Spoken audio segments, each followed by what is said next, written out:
Sziasztok! A mai videóban szeretnénk nekünk beszámolni arról, hogy mi történt az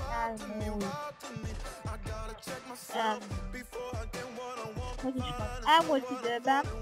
Hát nem sok minden, mivel én rengeteg ideig hiányoztam, ezért nagyon elnézést szeretnék kérni, mivel nálunk nem is volt,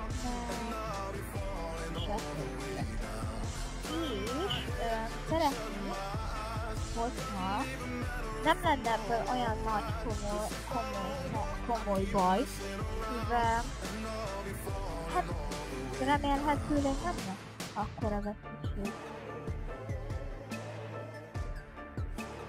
És nem baj. Igen, és hát arra gondoltam, hogy csinálhatnék ilyen kérdezőle videókat, mivel én nekem is van mit befótolnom, ezért néhány kérdezőle videón gondolkoztam, de hát hogyha nektek is tetszett, akkor és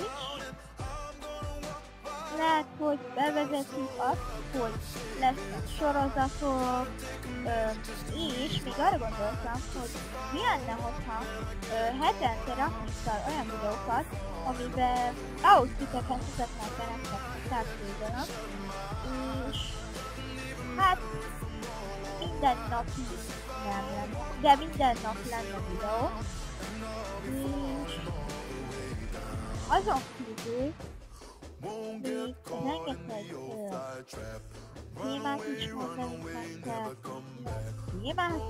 rengeteg történetet például, hogy milyen kínos sztorik estek nálatok, de ez eléggé mód.